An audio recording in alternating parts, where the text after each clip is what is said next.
Imagine a respected banker basically saying that your favorite crypto was built on a lie. Now, picture the chaos when an entire online army rises up to prove her wrong. That is exactly what happened with XRP this week, and my investigation took me down a rabbit hole that I never expected. So here's the scene. Caitlin Long, right? If you don't know her, she is the big name in the crypto banking world. She comes out and basically essentially says that Ripple's XRP's ledger just can't be trusted.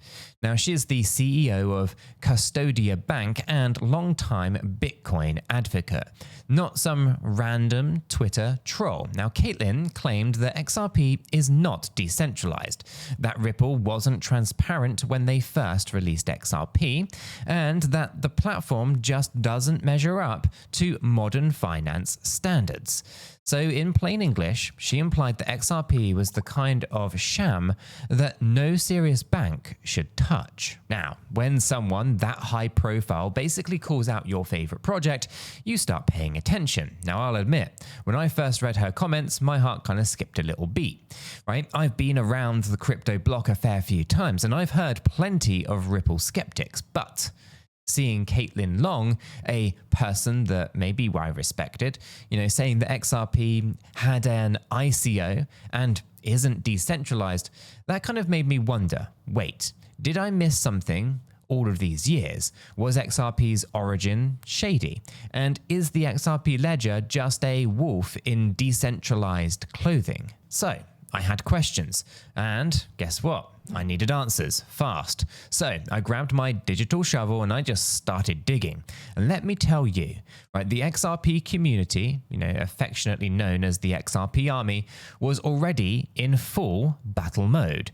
Right? It was like stepping into a war zone, except the ammo was tweets, forums, and long blog posts. Now, you know that feeling when you walk into a movie halfway and there's a massive fight scene going on? Well, that's kind of how I felt jumping into Twitter, or X, old habits I guess, the day that Caitlin's remarks actually went viral. One side had Caitlin and people kind of nodding along with her, mostly Bitcoin and Ethereum purists, saying, "Told you so." The other side was the XRP Army, armor on, ready to fact check and refute every single point. And in the middle, you had curious people like me trying to figure out who is actually right. Now, here's why I just couldn't brush it off. Ripple, the company behind XRP, has just kind of applied for a license to become a US national trust bank. And that's pretty huge. It means that they want to play in the big leagues of finance. Caitlin Long, who herself has been trying to integrate crypto with traditional banking, has fought, regulators to get custodial bank established, obviously has strong opinions on whether Ripple deserves to be a bank. Now, her take was basically, I wouldn't trust them. They raised money in a sketchy way and their tech isn't fully decentralized. Wah. Now, these are, of course, rather serious allegations, at least in the crypto land. Essentially, she was saying that Ripple is not on the same ethical or technical footing as Bitcoin or Ethereum. Ouch. So, I'm just scrolling through all of this drama and I see Ripple's own people chiming on in. Even David Schwartz, Ripple's CTO, you might know him as, at 𝗗𝗶𝘀𝗰𝗋𝗋, and one of the original architects of the XRP ledger, actually responded. Now, he actually invited Caitlin Long to have a chat about the facts, right? Whenever she actually wants. Now, when a company's CTO publicly says, let's talk, you know that things are pretty serious. And that is kind of like the crypto equivalent of step into my office, we need to clear this up. But what really got me were the community responses, right? One thread in particular by an XRPL validator who goes by the name of Vet was like finding a bit of a treasure map. Now, this person laid out point by point 5 reasons why Caitlin's critique was, in their view, totally off the mark. And I have to say, as I read Vet's breakdown, I was nodding along, taking notes, and occasionally saying, wait, really? Out loud, to at least my camera.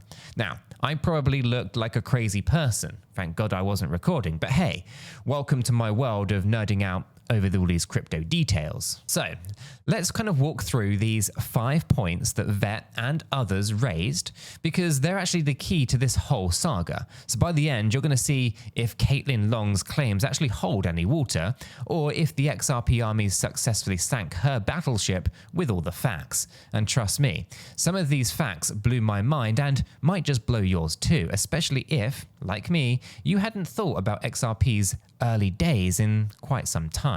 First up, the claim about an ICO, an initial coin offering, right? Now, Caitlin essentially insinuated that Ripple did the first ICO by extracting money up front. Now, those are her words, extracted money up front. Now, that sounds bad, right? It conjures an image of a cash grab before delivering any product, and which sadly did happen with some crypto projects back in the early days. Now, if Ripple had done an ICO, that would indeed make it a less trustworthy, at least to a lot of people, and probably to the regulators too. ICOs got a dirty reputation because many were just quick money raising schemes. So, was XRP sold as an ICO? Well, I've been around since XRP's early days, and I didn't recall an ICO, but I started second guessing myself. However, according to Vet's research and basically every XRP OG that I could find, Ripple never did an ICO for XRP. Zero, nada. Instead, when the XRP ledger first launched, we're talking 2012 era, it created 100 billion XRP out of thin air. That's just how the ledger was designed at Genesis. So those XRP were not sold to the public in some kind of crowd sale event. They were just there, worth basically nothing at the time, by the way, because the network was brand new and no one even knew that it would have any value. So let's think of it like this. Imagine a game where from day one, all the prize tokens that will ever exist are already in the pot. Nobody bought them up, front. They were just generated. Now, the creators, Ripple Labs founders, they did keep a huge chunk of the pot, of course, for themselves, which they later gradually sold or used to fund development. But that's different from a one-time ICO event, right? There was no mention where Ripple said, send us Bitcoin or dollars and we'll give you XRP at launch, right? Compare this with Ethereum in 2014. The Ethereum Foundation absolutely did an ICO. They took in Bitcoin from people around the world and in return gave out Ether when the network launched. Now, it was one of the most famous ICOs and raised something like 31,000 BTC, worth around $18 million back then. It was legit and it helped fund Ethereum's development, but it was an ICO nonetheless. XRP did not do that. So when Caitlin labels XRP's early distribution as an ICO, the XRP side is like, nope, wrong answer. So to them, saying Ripple extracted money up front is misleading. Now, an important nuance here. Ripple, the company, did and still does sell some of its XRP holdings over time, usually OTC to institutions or via programmatic sales. Now, you could argue that that is a way of raising money, sure, but it is not an ICO with public retail investors buying at a single token sale event. It's more like how a startup founder might gradually sell some equity as the company matures, not a crowd fund, more a slow drip over years. And in Ripple's case here, they even locked a bunch of XRP in escrow to reassure people that they won't just flood the market. So the bottom line, XRP had no ICO, period. Now, if anyone tells you Ripple's ICO, you can now confidently raise an eyebrow at them. Now, the second big claim is that XRP's ledger, known as the XRPL, is not decentralized. Now, this one has hit a bit of a nerve because decentralization is like the holy grail in crypto, right? Bitcoin fans often sneer that Ripple is centralized, and apparently Caitlin Long shares that sentiment too. Now, she basically implied that XRPL is controlled by Ripple, or not open enough. Okay. On this, I'll be honest. Back when I first learned about XRP years ago, I also thought, a company created it, so maybe it is centralized. It's a common perception, but let's see what the facts actually say today. Now, according to the XRP community and Ripple's own published data, the XRPL is pretty darn decentralized by most measures, right? We're talking over 1,000 nodes running the network and more than 100 active validators at the last count. And get this, many of those validators are run by third parties, not by Ripple. Universities, other companies, even independent enthusiasts run XRP ledger validators. Now, Vet really emphasized this point. He said, there's nobody preventing you or me from joining the network and running a node or a validator. If I want to, I could fire up an AWS server or even my home computer and start validating XRP transactions. There's no official Ripple license that I need or anything. It is permissionless. Now, is Ripple itself influential? Of course, right? They run a few validators and historically they recommend a default list of trusted validators that are called UNL, a unique node list, which includes some of their own nodes, right? Now, critics latched onto that as proof of centralization. But over the years, Ripple has, deliberately let others onto the list and even removed their own majority presence. So today, the recommended validator list is a mix of different entities. And no single validator has unnatural kind of control, right? Crucially, even if Ripple vanished tomorrow, the remaining validators could just keep the ledger going. In fact, I recall a couple years ago, community members did experiments where they stopped including Ripple's own nodes in the trusted list, and the network just kept humming along just fine. So it's kind of like Ripple built the road, but now anyone can drive on it, and there are lots of independent traffic cops, validators, making sure that everyone follows the rules. So no single cop can force through a bad change without everyone else agreeing it, not even Ripple. Now, they all have to reach consensus on the ledger state. So calling XRP centralized is, as Vet bluntly put it, either ignorance or a lack of understanding of how any of this blockchain stuff works. His words, not mine. He actually kind of tweeted that Caitlin has no clue what she's talking about regarding XRP, which made me cringe just a little bit. Harsh, bro. But I kind of get the frustration behind the statement, right? Maxis be maxis. So at this point, two of Caitlin's big points, the ICO and the decentralization, seem to be on the shaky ground, right? XRP did not have an ICO and its ledger is far more decentralized than she actually gave it credit for. And here I am reading all of this, starting to feel a little bit relieved. Like, okay, maybe the sky isn't falling on XRP after all. But we're not done yet, are we? Right? There are some more twists in this story. But before I jump into the next part, I want to put on my responsible YouTuber hat for just a second. Now, this one might just shock you, but I'm not a financial advisor, and nothing in this video is financial advice. Cryptocurrencies, they are highly volatile, and you could lose all of the money that you invest. You should always do your own research and consult a qualified professional. After all, your investments are entirely your responsibility, and you should know that nothing is ever guaranteed when it comes to investing. Neither I, this channel, nor YouTube are liable for any losses, and this video is for entertainment and educational purposes only. Alright, I had to get that out of the way, you know how it kind of goes. Now, back to the action, because the next thing that I discovered addresses part, or at least another part, of Caitlin's critique in another rather ironic way. So, third on the list, Caitlin argues that Bitcoin and Ethereum are considered trusted because they did not raise much or any money in advance, whereas Ripple did. She gave BTC and ETH a halo for being more pure, launches. Now, I've already pointed out that Ripple didn't do an ICO, right? So the raised money upfront promise, for Ripple is, well, questionable. But it gets better here. Ethereum, right? The kind of paragon of decentralization in Caitlyn's eyes actually did raise money. Quite a lot, in fact, before it even went live. And how did they raise that money? Well, they accepted Bitcoin. Yes, Bitcoin, the OG crypto that supposedly didn't need funding, was literally the currency that people paid to get in on Ethereum early. So telling Ripple you're not trustworthy because you raised money while saying Ethereum didn't is a little bit of a double standard, wouldn't you say?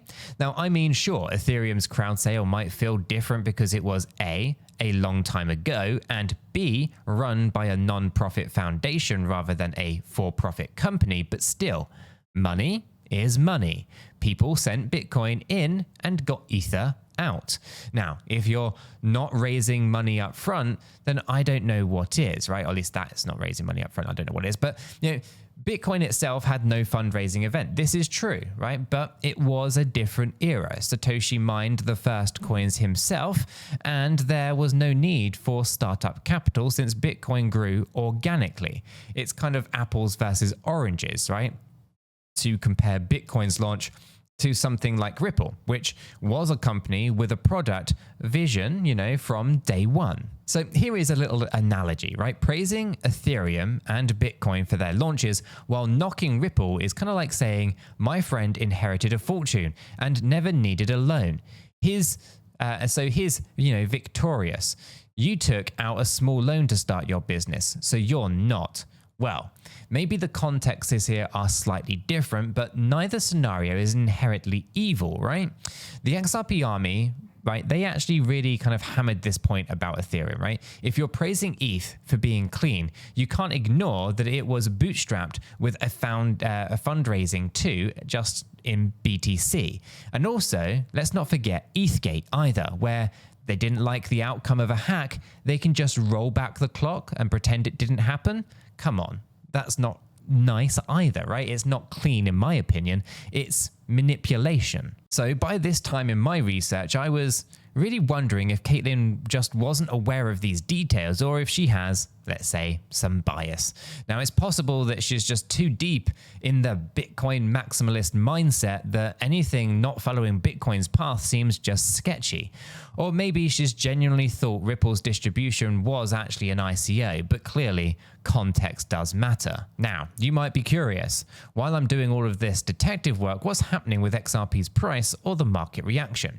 I actually hopped onto Kraken Pro to check all of this drama and if it was moving the needle. By the way, quick side note, Kraken Pro is one of the exchanges that I like for getting real-time prices and for actually trading when I get the itch. Now, I've got an affiliate link for Kraken Pro and it is in the description, which supports the channel here if you ever feel like checking them out. No extra cost to yourself, of course, just putting it out there if you want to. Just transparency. Anyway, price-wise, XRP didn't face a major dump or anything crazy from what Caitlyn's comments were saying, right? Which tells me that most investors weren't taking her words seriously or as gospel. Perhaps the community fact-checked in real time, kept people rather calm, right? Still, I kept an eye on it because you never know, crypto markets can react dramatically to big news. All right, let's get back to the substance then, because the fourth issue that Caitlyn had raised was Ripple launching a stablecoin called RLUSD and how she sees it as an admission that the base layer blockchain didn't get the adoption that they were looking for. Essentially, she has implied that Ripple creating a stablecoin and doing so on Ethereum from her remarks means that the XRPL failed in its mission in some way. Now, this one's actually rather interesting because it's less about past events and more about strategy and optics. Does creating a stablecoin mean your original token, XRP in this case, or platform, XRPL, isn't actually good enough? I don't think so, but I can see why it might look that way to some of these outsiders. Now, the XRP community's take is actually very different. They see RLUSD not as a retreat, but as an expansion of Ripple's ecosystem. And here's a key kind of fact that kind of got a bit lost. RLUSD is actually issued on the XRP ledger itself, not on the Ethereum chain. Yes, Ripple has been working on enabling a version of it on Ethereum, likely to incorporate with the broader DeFi world, but importantly, RLUSD lives natively on XRPL too. Now that means that it can leverage XRPL's built-in decentralized exchange, emphasis on decentralized, for its fast and low-cost payments infrastructure. So why involve Ethereum at all, right? Well, probably because Ethereum is where a lot of the DeFi action is, and Ripple wants this stablecoin to be everywhere that it possibly can to gain adoption. It's kind of like raising a new gadget, but making it compatible with multiple platforms so that more people can use it. Now, the XRP folk, were quick to kind of point out, hang on, RLUSD on Ethereum doesn't mean XRPL was left to the sidelines. In fact, XRPL is central to the stablecoin's functionality. David Schwartz, the Ripple CTO, even responded diplomatically to Caitlin, basically offering to chat with her about RLUSD and the XRPL to clear up any misunderstandings. Reading between the lines, he seems to be saying that she's interpreting it all wrong. From my perspective, RLUSD is just trying to play nice with other existing crypto ecosystems, which, let's face it, is heavily Ethereum based for things like stablecoins and DeFi, while still showcasing, XRPL's tech. Now, if they were only to issue it on the XRPL, Ethereum might just ignore it. Now, if they issue it on Ethereum, XRP fans would definitely be feeling betrayed. So they did both. To me, that's actually smart. It's not a sign of weakness. And a fun fact for you guys, XRPL was basically designed from day one to handle things like stable value tokens. They've long had a concept of IOUs on the ledger, where someone can issue tokens and represent, say, US dollars or euros, and people can trade those on the ledger. So doing a stablecoin on XRPL is not some new, desperate pivot. It's actually just using a feature that's been there since, well, forever. The only difference is now Ripple, the company, is one issuing the dollar token and presumably backing it with real dollars in the bank. I mean, we could also spin the argument around and say, what about Circle's USDC on Ethereum and how Ethereum's foundation and Circle have, let's just say, some ties. Now, Caitlin's painting that move as a bit of a negative one felt like a bit of a reach to most people. It's kind of like saying there's if any move Ripple makes, critics will spin a negative, right? Now, if Ripple stuck only to XRP, some would say, see, they're not innovating. They're just clinging to one asset. If Ripple expands with a stablecoin, others see they're abandoning their asset, right? You're damned if you do and you're damned if you don't. The reality is likely that Ripple is just expanding their offerings, not conceding to any failure. Anyway, let's get to the fifth and final point, if you want to call it that. Caitlin claimed that Ripple has not done much, even though it's been in the field longer than most of its rivals. Basically, she's implied that Ripple's all talk and desperately kind of being an early player, despite being an early player, I should say, since around 2012, they haven't actually delivered revolutionary results. She even noted that they haven't replaced SWIFT, the old banking network. Now, it's true that Ripple set out with very bold aims, right? Remember, we're going to take over the banks, kind of vibe back in 2017 era hype. And they haven't yet killed SWIFT or made XRP the world reserve currency or anything. But does that mean that they're not they've not done much? Well, I think the XRP community would strongly beg to differ. Now, Ripple and XRPL have actually shown constant growth and developments over the years, just maybe not in flashy ways that we have with others, right? So let's go ahead and break it on down. Strong developer community. Ripple has an active community of developers and even a whole XRPL grant program that funds projects building on the ledger. They host hackathons, and developers are tinkering with new use cases on XRPL. The network isn't stagnant by any stretch. new features and upgrades. Through its amendment process, the XRPL has continued to evolve. Recently, they introduced things like support for NFTs via the XLS-20 amendment and other improvements. So technology-wise, it's been keeping up. It's not that they have stopped developing since 2015 or something like that. It's ongoing. Then tokenized assets and stablecoins. Now, beyond XRP, some people have issued lots of assets on the XRPL over time. There have been USD-backed tokens, like Bitstamp issued USD IOUs, euros, gold, and even recently NFTs and project-specific tokens. The number of tokenized assets on the XRPL has been increasing, especially now that it has been drawing more attention using the XRPL for things like stablecoins. RLUSD being just an example, and potentially a central bank digital currencies, right? Ripple has been courting governments for CBDC pilots on private versions of the XRPL. What about institutional usage? Well, this is Ripple's big focus, right? Getting banks and payment providers to use XRP for cross-border payments on their on-demand liquidity product known as RippleNet, right? Now, over the years, they've signed a bunch of partners. Not all have gone live, and not all use XRP heavily, but many do. And there are real companies using XRP to move money internationally, saving time and fees versus old methods. Ripple also made some acquisitions, right? They've just purchased bought a stake, I should say, in a major European exchange payment company to bolster up their ecosystem.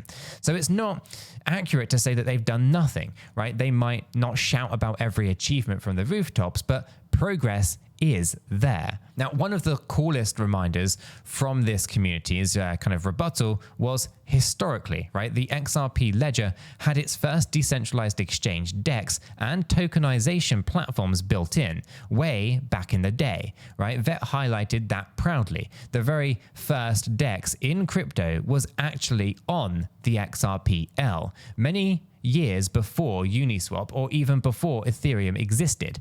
So you could trustlessly trade assets on the XRP ledger. Now, it's not wildly remembered, right? But it is in fact true. And XRP's ledger, ability to tokenize was ahead of its time. You could issue IOUs for anything, fiat, stocks, whatever, on XRPL and trade them.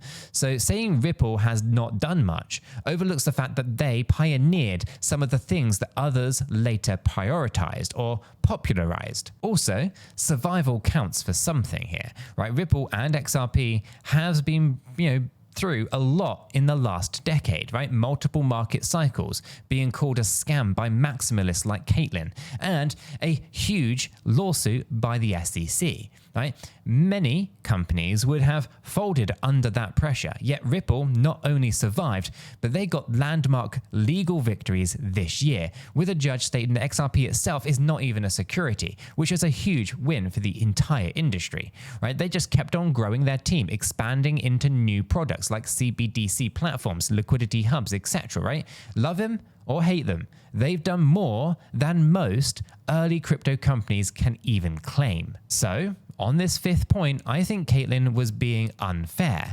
Maybe Ripple hasn't revolutionized banking just yet, but they've made steady inroads and contributed tech and infrastructure that's, quite valuable. In fact, you would argue that Ripple's technology pioneered some of the Ethereum technology further down the line. Just the structure and how these entities were set up is different, and to some people that are narrow-minded like Caitlin, that is more pure. I think it's completely moronic, but that's just my opinion. Now, this for Ripple, of course, is a marathon. It's not a sprint, especially when you're dealing with, conversational kind of financial and conservative financial, institutions.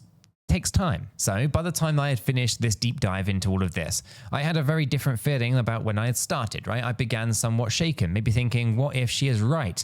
And I've been overlooking all of these flaws in XRP, but I came out the other side actually more impressed with XRP's story and its ecosystem, and thinking that Caitlin has either completely lost her mind or isn't looking at the facts, and she is just throwing shade on a competitor of hers, someone who's getting or looking to get a banking license that could blow her company out of the water. It's kind of like I went looking for cracks and instead I found a bunch of reinforced steel beams, if that makes sense. Now, none of this story says that XRP is perfect or that Caitlin Long is some kind of villain, although it definitely feels like she is some kind of villain so far. I still respect Caitlin's approach to crypto, but I think she is way off the mark here. She's done some amazing work bridging crypto and banking in Wyoming, and she's bluntly honest about which is kind of refreshing, I guess. Now, I think in this particular case, though, her criticism missed the mark massively because she didn't have all of the context, or she deliberately overlooked it in favor of projects that she personally is invested in. Now, she potentially viewed Ripple through a harsher lens than it definitely deserved, right? It happens all of the time, as we all kind of have blind spots from time to time. For example, I think Ethereum is the most expensive shitcoin out there. If it costs you $100 to move $10, it clearly isn't worth something that I'm going to be paying attention to, right? It doesn't really solve a lot of the problems. There's better technology out there. And to be honest with you, it's not a coincidence that the tops of markets and the Ethereum Foundation selling pressure happens to coincide so perfectly. I think there's a lot going on the Ethereum Foundation side that probably needs a deep dive of its own. But hey, that's just me. Now, just because those narratives that Caitlin's been mentioning have been around for a long time, Ripple FUD is kind of like the greatest hits album that just kind of keeps getting re-released. After all, it doesn't mean that it is facts. Now, the positive outcome here is a little bit of drama, is that it kind of got people talking about the facts, right? I learned or relearned a bunch about XRP's ledger, history, and its current status. And hopefully some of you guys who saw the back and forth online got educated too. Heck, maybe even Caitlin learned a thing, and maybe she's going to actually do the research before commenting pointlessly. Anyway, maybe she'll have picked up a thing or two about all of the responses. And I truly do hope that she takes David Swartz up on the offer for a chat, because I think it would be beneficial for her company to actually learn about blockchain technology. Now, can you imagine a constructive conversation between those two guys? I think that could be good. Now, that would be something that I would probably tune into, Polcoin in hand, of course, because it could bridge a divide in understanding. So for me, personally, this whole episode just reinforced why I stay involved in all of these communities. Crypto is just full of drama, sure, but it's also full of passionate people who will defend what they believe in with evidence and logic.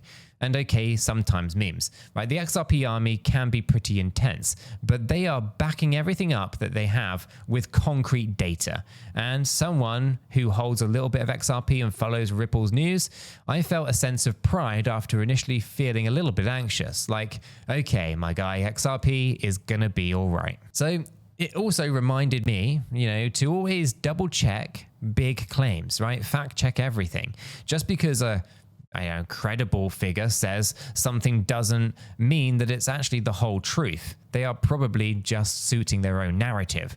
Now, in crypto especially, right, Web3 is just full of, well, I like to phrase it, failed Web 2 people. So things are rarely black and white, right? People deceive all the time. This is a vile and toxic place.